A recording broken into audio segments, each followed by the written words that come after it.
Boa noite. Olá, boa noite. STF derruba bloqueio do WhatsApp determinado pela Justiça do Rio e aplicativo volta a funcionar. Uber consegue credenciamento junto à Prefeitura e agora opera de forma regular em São Paulo. Diante de atentados, França pode estender para 6 meses o estado de emergência no país. E Donald Trump é confirmado candidato do Partido Republicano à presidência dos Estados Unidos. E essas e outras notícias você acompanha após um rápido intervalo. Tudo anda cada vez mais rápido. O tempo, as pessoas, as tecnologias. No coração de todas essas transformações, existe um caminho que pode mudar a sua vida. Pós-graduação Casper Libero. 4 cursos que vão acelerar a sua carreira, atualizar os seus conhecimentos e fazer você ser notado no meio de tanto movimento. Pós-graduação Casper Libero. Paixão por comunicação. Está em nossas mãos escolher entre pessimismo e otimismo. Nós escolhemos o otimismo e trabalhamos muito para construir um futuro melhor para todos, assim como você, que diariamente se dedica para que o Brasil siga em frente, superando crises e dificuldades, buscando justiça, respeito, honestidade. Fundação Casper Libero, trabalhando com otimismo pelo Brasil. Nesta terça, no Todo Seu, tem os Fuxicos dos Famosos com Esther Rocha, um musical impecável com Jorge Aragão e um bate-papo sobre vida e carreira com o humorista Geraldo Magela. Todo Seu, nesta terça, 10h30 da noite.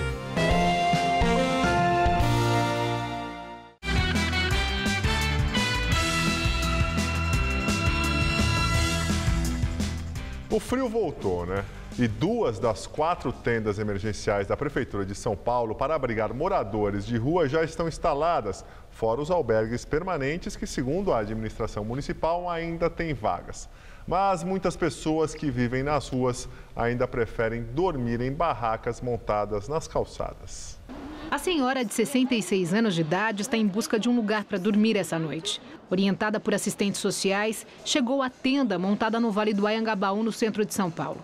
A doméstica aposentada conta que já passou noites frias ao relento, ou na rodoviária ou no pátio do colégio, e que foi difícil. Por essa noite você é obrigada a ficar, né? Quem sabe amanhã Deus proverá, né? Que eu consiga uma vaga no lar do idoso. É aqui que a dona Aparecida pretende passar a primeira noite numa tenda. E ela vai encontrar uma cama de campanha que não é muito alta, bem baixinha, aliás. Tem um colchão não muito grosso, vai encontrar cobertor e travesseiro.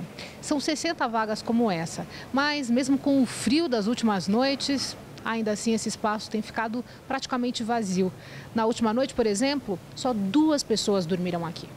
E enquanto não tem quase ninguém aqui dentro, a situação aqui do lado de fora se inverte. Dá só uma olhada, quantas barracas aqui lado a lado, a tenda da prefeitura e cheias de moradores de rua.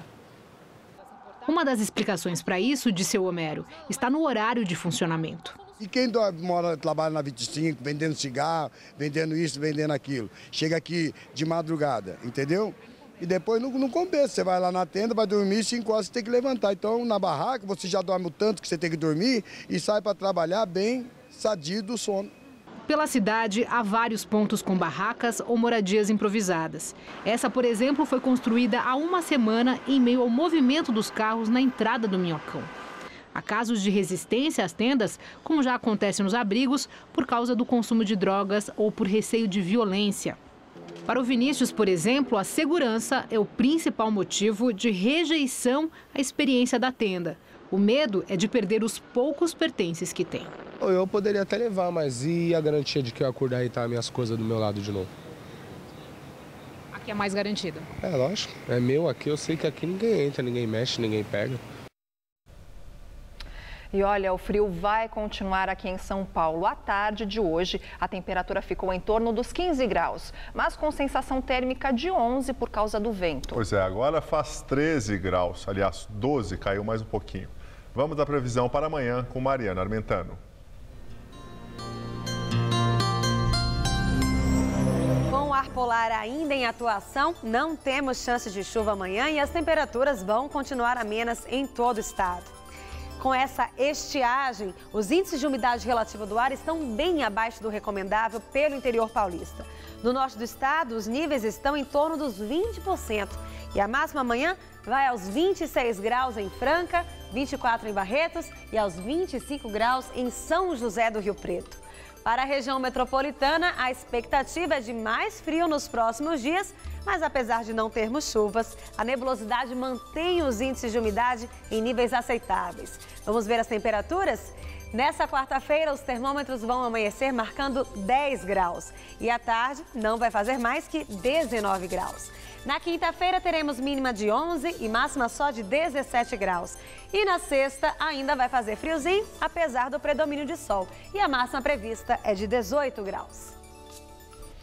Uma feira clandestina de peixes e frutos do mar no centro de São Paulo gera preocupação. Os produtos de origem desconhecida são vendidos ao ar livre e em caixas que ficam no chão. O último relatório da Organização Mundial da Saúde revela que 420 mil pessoas morrem anualmente por intoxicação alimentar.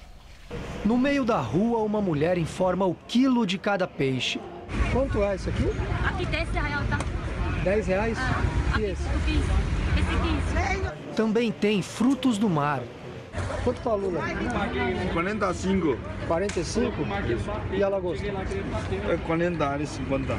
Estamos na esquina da rua Florencio de Abreu com a Avenida Senador Queiroz, no centro. A feira clandestina acontece à luz do dia.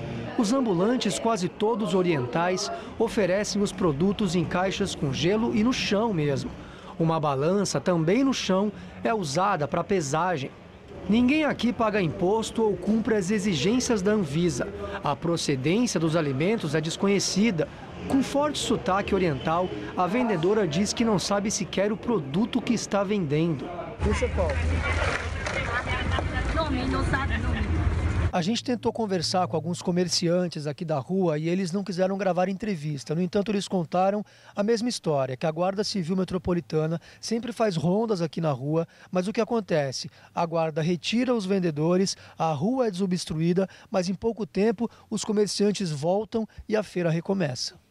O que chama a atenção é o horário desse mercado improvisado. Tudo começa por volta das 4 da tarde e termina ao anoitecer. Moradores que também não quiseram aparecer dizem que no final a rua fica tomada de sujeira deixada pelos ambulantes. Olha, aqui nas bancas do Mercadão Municipal, os comerciantes têm que seguir todas as determinações da vigilância sanitária. Por exemplo, aqui nas bancas de refrigeração, além de pedras de gelo, a temperatura fica sempre, pelo menos, a 3 graus negativos. Quanto tempo o peixe suporta sem a pedra de gelo? Em dias frios como hoje, até 2 horas de viagem, o peixe vai bem sem gelo. No verão, nós enfatizamos o gelo, não é para tanto que o consumo sobe 100% de gelo, porque né, a condição do calor é contra o peixe fresco. A Secretaria Municipal da Saúde diz que técnicos da Vigilância Sanitária vão vistoriar a feira ao ar livre. A Guarda Civil Metropolitana diz que apenas dá apoio à fiscalização feita pela Subprefeitura da Sé. O local da feira está entre os pontos percorridos pela operação delegada, segundo a subprefeitura, e sempre que esse tipo de comércio é detectado, as mercadorias são apreendidas e descartadas. Supremo Tribunal Federal suspende o bloqueio do WhatsApp em todo o país. A decisão é do presidente da Corte, Ricardo Lewandowski. Ele afirmou que o bloqueio foi uma medida desproporcional, porque o WhatsApp é usado de forma abrangente, inclusive para intimações judiciais. Lewandowski atendeu a uma ação do PPS. O partido alegava que o bloqueio fere a liberdade de expressão e manifestação. A decisão pela suspensão do aplicativo foi da Justiça do Rio de Janeiro. A medida judicial veio depois que o Facebook, que é dono do aplicativo, se recusou a fornecer informações para uma investigação em Duque de Caxias. De acordo com a juíza responsável pelo caso, o Facebook teria sido notificado 3 vezes para interceptar mensagens que seriam usadas na investigação. O WhatsApp alega que não era possível cumprir a decisão por impossibilidades técnicas. As empresas de telefonia começaram a ser notificadas no início da tarde. O serviço foi bloqueado e usuários reclamaram. Essa é a terceira vez que a Justiça suspende o acesso ao WhatsApp no Brasil. O ministro da Justiça, Alexandre de Moraes, disse que o governo estuda a criação de uma legislação para essa questão. Acabamos ficando nos dois opostos. De um lado, o não fornecimento de informações por parte daqueles que detêm informações absolutamente necessárias, inclusive para o combate ao crime organizado, e do outro lado, quando há necessidade de algum bloqueio, um bloqueio que prejudica milhões de pessoas. Então, nós temos que regulamentar isso, estamos no Ministério elaborando um projeto para que haja um meio termo nisso, no sentido de que a empresa detentora das informações deve ter uma sede no Brasil que permita tecnologicamente que ela forneça as informações brasileiras. E agora vamos ao comentário de José Neumani Pinto. Hoje cedinho, a juíza Daniela Barbosa de Souza, de Duque de Caxias, mandou interromper o sinal do WhatsApp, porque o WhatsApp, ou seja, o Facebook, que é o dono dela, se recusou a atender uma determinação que ela fez para facilitar uma investigação criminal e, com isso, mexer lá nas mensagens, no sigilo das mensagens. O WhatsApp reagiu de forma monumental. O dono, Mark Zuckerberg, soltou uma nota conclamando os brasileiros a se voltarem contra o próprio Estado Democrático de Direito para fazer algo a favor de uma empresa dele, na qual ele ganha muito dinheiro. Além disso, o WhatsApp recorreu à Justiça do Rio, mas o presidente do Supremo, Ricardo Lewandowski, com aquela vontade que ele tem de passar por cima de todas as instâncias, despachou que aparentemente, presta atenção no advérbio, a juíza exacerbou e violou a liberdade de expressão e de opinião. Nada disso. Isso não é verdade. O ministro passou por cima, desmoralizou a juíza e aceitou que uma empresa americana também desmoralizasse a justiça brasileira, da qual ele é o principal representante. Agora eu vou contar para ele uma coisa que é realmente uma violação do direito de expressão. É a tentativa que ele faz de investigar a líder, Carla Zambelli, do movimento nas ruas, só porque andou pela rua com um boneco brincando com ele. Ministro, te liga, né, nego? Bom, quinta-feira estou aqui de volta, direto ao assunto, em pé.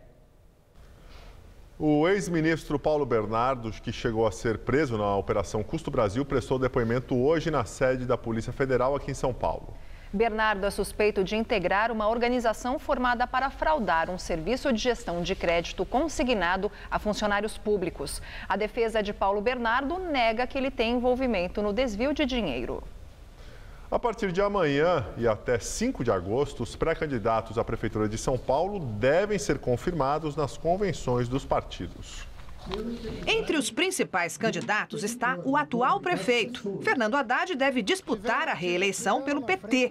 Ele, que já foi ministro de Lula e de Dilma, começou a vida pública justamente na Prefeitura de São Paulo, na gestão de Marta Suplicy. Ela, preterida por Lula, que escolheu Haddad como candidato em 2012, acabou deixando o PT depois de quase 30 anos no partido.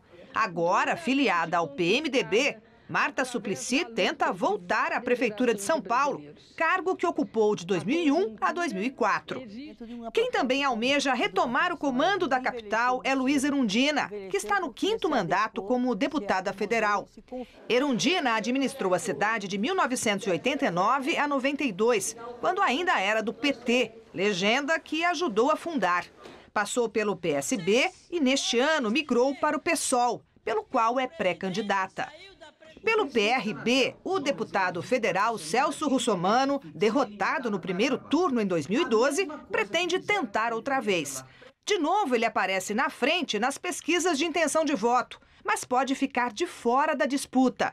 Russomano já foi condenado pela Justiça Federal, acusado de pagar com verba da Câmara dos Deputados uma funcionária que trabalhava na empresa dele em São Paulo. Ele recorreu ao Supremo Tribunal Federal, que deve decidir no começo de agosto, antes do prazo final para o registro das candidaturas. Quem também enfrenta uma investigação é o pré-candidato Tucano. O empresário João Dória é suspeito de antecipar a propaganda eleitoral em jantares bancados por empresas, o que é proibido. Numa disputa interna no PSDB, Dória venceu por aclamação, depois que o vereador André Matarazzo, o outro concorrente, desistiu. Matarazzo se desfiliou do PSDB, acusando Dória de comprar votos. Ele, que já ocupou cargos em administrações tucanas, ingressou no PSD, partido pelo qual é pré-candidato na disputa pela prefeitura da capital. A campanha eleitoral neste ano será bem mais curta, de apenas 1 mês e meio. Na regra antiga, eram 3 meses. No rádio e na TV, a propaganda vai durar só 35 dias. Outra mudança é no financiamento das campanhas, que não podem mais receber doações de empresas. Contribuição só de pessoa física. E mesmo assim, até o limite de 10% da renda do ano anterior. Além disso, agora existe um teto de gastos. Em São Paulo é de 34 milhões de reais, equivalente à metade do valor da campanha eleitoral mais cara de 2012, que foi a de Fernando Haddad. O promotor de justiça eleitoral lembra que agora candidatos e coligações são obrigados a prestar contas durante a campanha e publicar quanto e de quem receberam doações. Isso daí é para informar o eleitor saber quem está colocando dinheiro naquela campanha, qual é a origem das pessoas que estão doando, qual é a origem e onde estão sendo gastos aqueles valores recebidos. E agora, direto de Brasília, Josias de Souza fala sobre a composição ministerial do governo Temer. O presidente interino Michel Temer está na bica de anunciar o nome do novo ministro do Turismo. O ministro anterior, Henrique Alves, você se lembra, foi ao olho da rua depois que a Lava Jato descobriu que ele tem uma conta suspeita na Suíça. O substituto deve ser o deputado federal de Alagoas, Marques Beltrão. Ele foi indicado por Renan Calheiros, presidente do Senado, outro encrencado na Operação Lava Jato. E para não perder o hábito, Marques Beltrão, o futuro ministro do Turismo, é réu no Supremo Tribunal Federal por falsidade ideológica.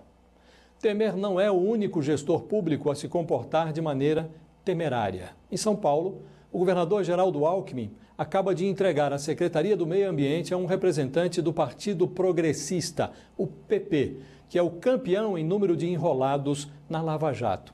Houve uma troca. O PP aderiu a João Dória, que é o candidato de Alckmin à Prefeitura de São Paulo, e o governador premiou o partido com a pasta do Meio Ambiente.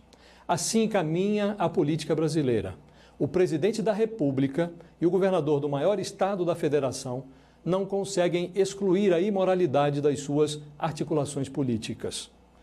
Pragmática ao extremo, a política brasileira se move como se não houvesse lava-jato. Boa noite. O Uber conseguiu credenciamento junto à prefeitura e agora pode operar de forma regular aqui em São Paulo.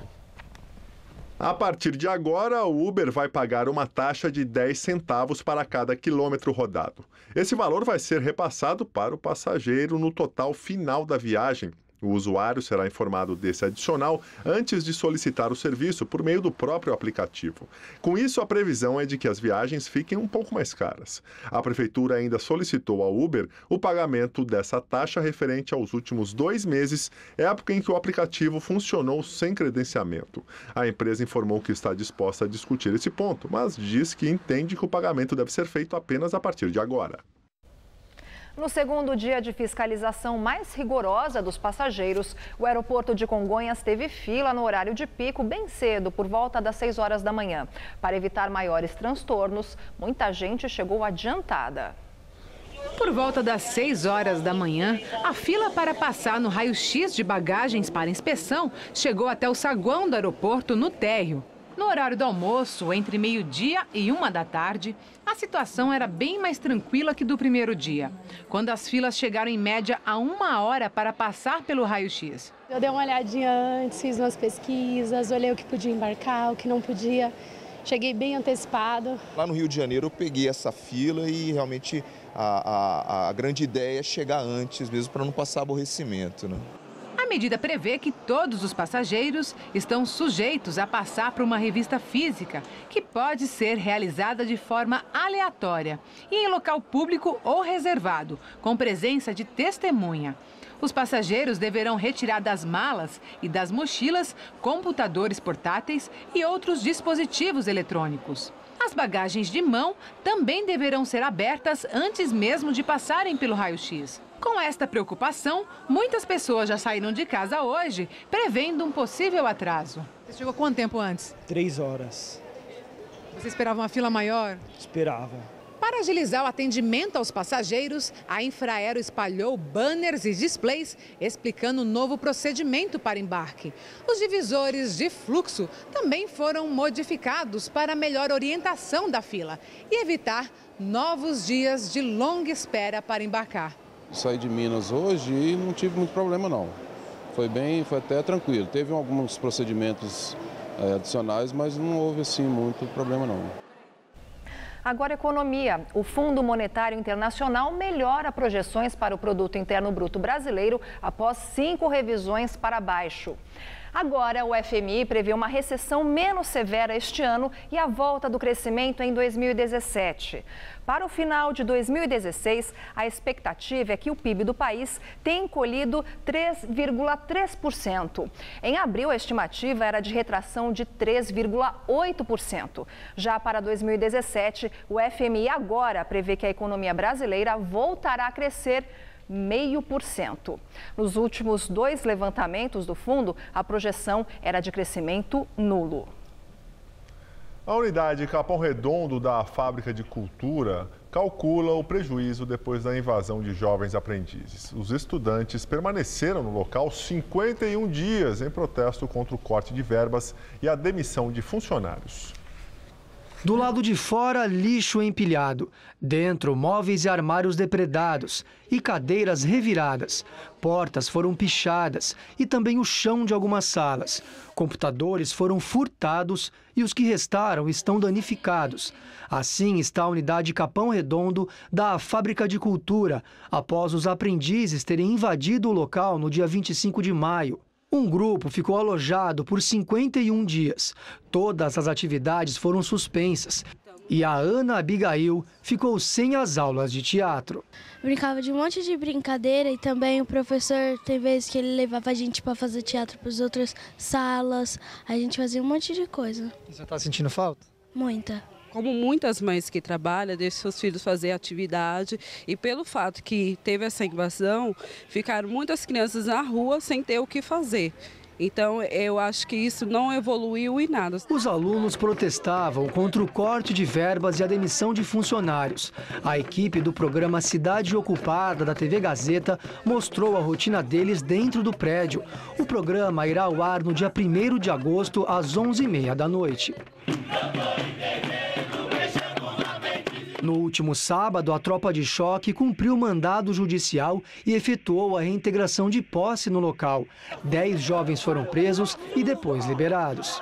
Aqui no refeitório da unidade, a gente nota bem as marcas deixadas pelos jovens. Está tudo bem desorganizado. Aqui nas mesas tem ainda copos, canecas deixados por eles, pratos, talheres, até alguns alimentos. Está tudo bem bagunçado. E nessa outra ponta, a gente nota que eles trouxeram para cá também um fogão e um botijão de gás que não estavam aqui no local e que eles utilizaram para fazer as refeições durante este período. As fábricas de cultura pertencem ao governo do estado e são geridas pela organização social Poieses. Foram criadas em 2007 para atender regiões com altos índices de vulnerabilidade. Na unidade Capão Redondo, não há prazo para o restabelecimento das oficinas. Em nota, a Secretaria de Estado da Cultura informa que todos os setores, cursos, oficinas e apresentações das fábricas de cultura foram mantidos. E que os ajustes administrativos realizados pela organização social Poieses foram feitos a fim de garantir a gestão responsável dos recursos existentes. Agora, as notícias internacionais. O Partido Republicano confirma a candidatura de Donald Trump à presidência dos Estados Unidos. Trump venceu a votação realizada durante a convenção oficial do partido em Cleveland, estado de Ohio. Ele conquistou o número necessário de delegados para garantir a indicação. Polêmico empresário chegou a prometer a construção de um muro entre os Estados Unidos e o México para conter a entrada de imigrantes no país. Ele sugeriu também barrar a entrada de muçulmanos nos Estados Unidos. Apesar do discurso radical, muitos eleitores apoiam as ideias defendidas por Trump. Ele vai enfrentar a democrata Hillary Clinton, que é apoiada pelo atual presidente Barack Obama. A disputa promete ser acirrada. Uma pesquisa divulgada na semana passada pela CNN mostrava empate entre Trump e Hillary. É divulgado o vídeo em que afegão de 17 anos que atacou passageiros de um trem na Alemanha faz ameaças.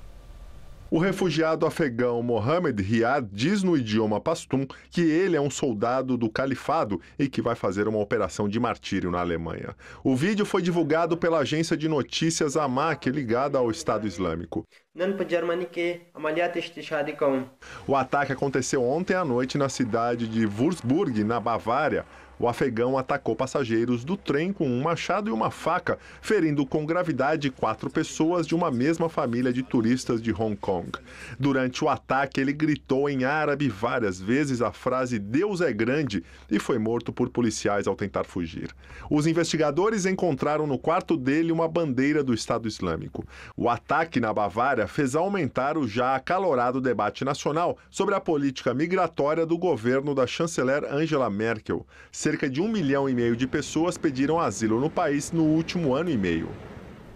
Diante dos atentados, a França pode estender para 6 meses o estado de emergência no país. A oposição conservadora e também políticos da extrema-direita acusam o governo de François Hollande de não conseguir combater o terrorismo.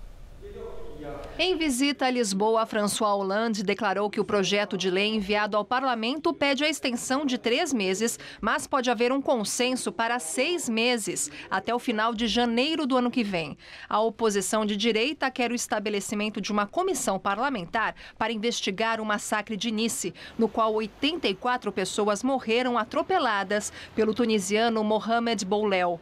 O passeio dos ingleses, onde o motorista jogou o caminhão sobre a multidão por 2 quilômetros, foi liberado para o trânsito. Pilhas de flores, brinquedos e bilhetes em homenagem às vítimas agora estão na calçada. Surgiram na imprensa internacional as selfies que Boulel fez no caminhão que ele usou para o massacre. Na véspera do ataque, ele sorria na foto ao lado de um amigo na frente do caminhão. 2 dias antes, ele teria feito o reconhecimento do local do crime e mostrava o dedo do meio para a câmera do celular. O homem ao lado do assassino está detido com mais 6 suspeitos de cumplicidade. A polícia encontrou mais fotos no celular do tunisiano, feitas em outras datas e enviadas a amigos e familiares. Bem, nós ficamos por aqui. Lembrando que a edição de hoje pode ser vista no site do Jornal da Gazeta. Boa noite para você e para você também, Gabriel. Tchau, Lu. Até amanhã. Muito obrigado pela companhia. Tenha uma boa noite e fiquem agora com o Rony Von no Todo Seu. A gente se vê amanhã, às 10 horas. Até lá.